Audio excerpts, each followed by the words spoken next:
О татарах обычно пишут, относя к монгольской эпохе, но они имели свою государственность намного раньше. Татары – это древний тюркский народ, этнические предки которых, хунну и гунны, упоминаются в китайских хрониках с III века до нашей эры.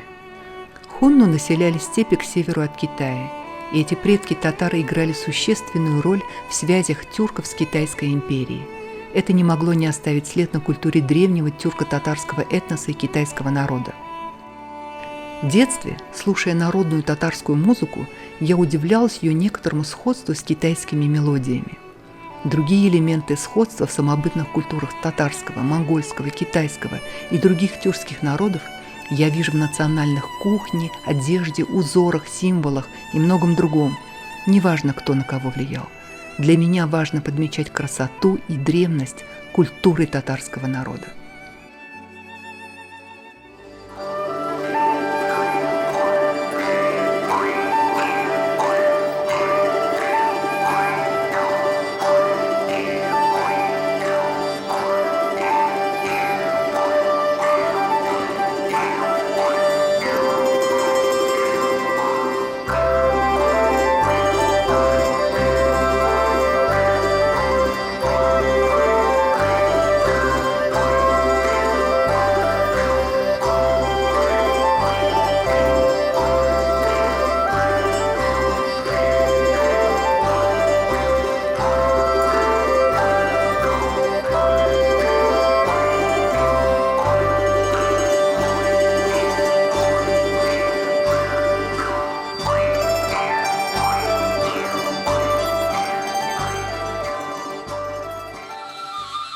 Возникновение предков татар и других тюркских народов связано с регионом Алтая.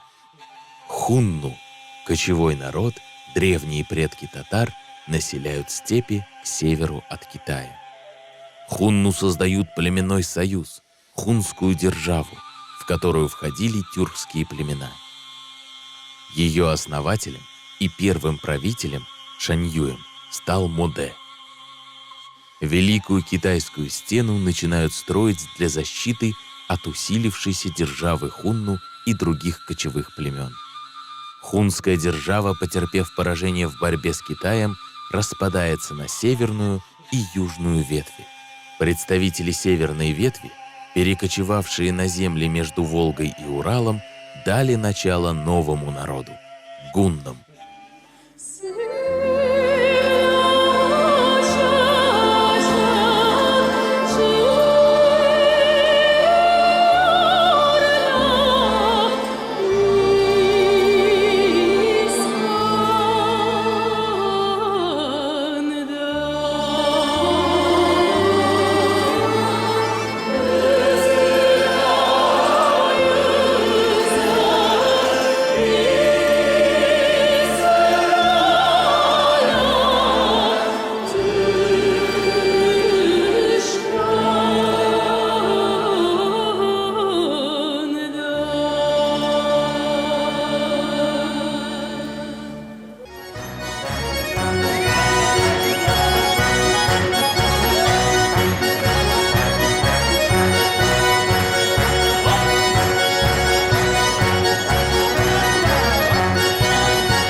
Подталкиваемые политическими факторами и изменением климата, гунны двинулись на запад, достигнув пределов Римской империи.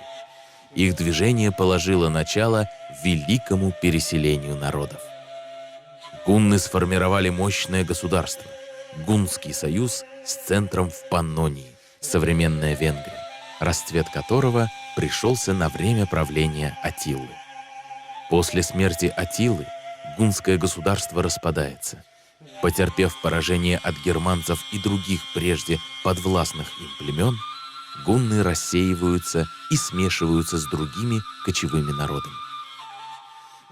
Потомки гуннов, оставшиеся в Азии, образовали тюркский каганат во главе с родом Ашина. В это время впервые встречается упоминание татарских племен Отус-татар, Токус-татар, участвовавших в создании тюркского каганата.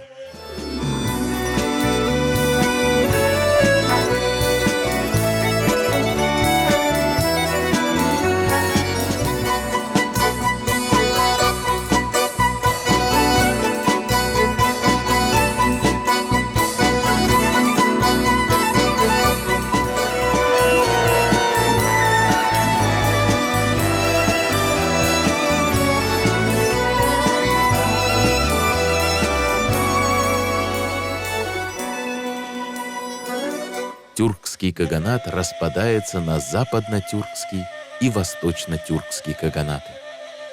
Государство Великая Болгария создано в Причерноморье наследниками западно-тюркского каганата, булгарскими племенами. Наивысшего расцвета оно достигло в правлении хана Кубрата. Восточно-тюркский каганат был захвачен Танской империей и прекратил свое существование. После смерти Кубрата Великая Болгария прекратила существование. Сыновья Кубрата откочевали со своими племенами на Балканы и на Среднюю Волгу. Оставшиеся стали данниками усилившихся хазар.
Ансамбль песни и танцы Татарстана в самом деле это наследие татарского народа.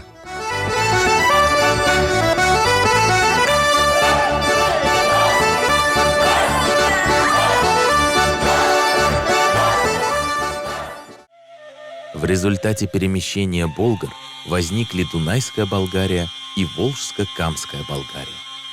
Под натиском империи Тан, тюргешей и вследствие феодальных междоусобиц западно-тюркский каганат распался.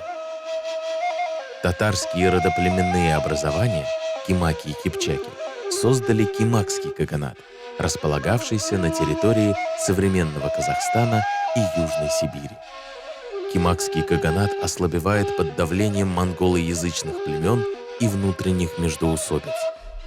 Кипчаки откочевывают на запад. Татарские племена, белые татары, черные татары, дикие татары, происходившие из западно-тюркского племени Шато, создают свои ранние татарские государства.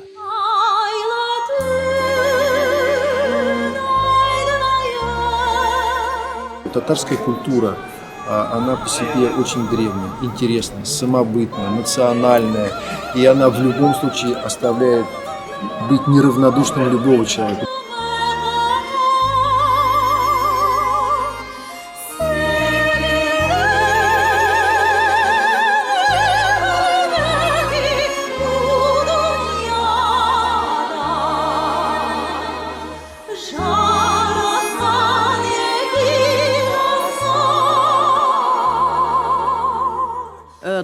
Татарские народные мелодии, татарский фольклор будут жить вечно. Это и есть основа татарского народа. Такие большие и известные композиторы, как Золтан Кодай, Глинка, Чайковский, а также татарские композиторы, как Рустем Яхин и Загит Хабибуллин, они все во многих своих произведениях, операх, симфониях за основу брали татарскую народную музыку.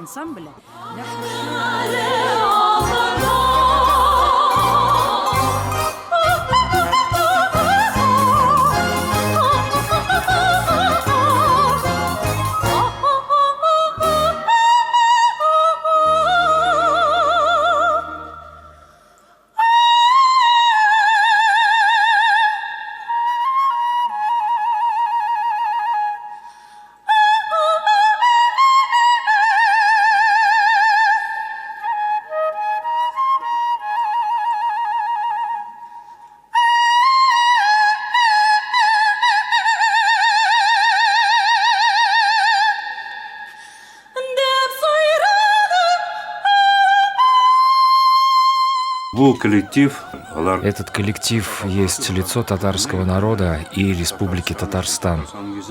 За это им большое спасибо.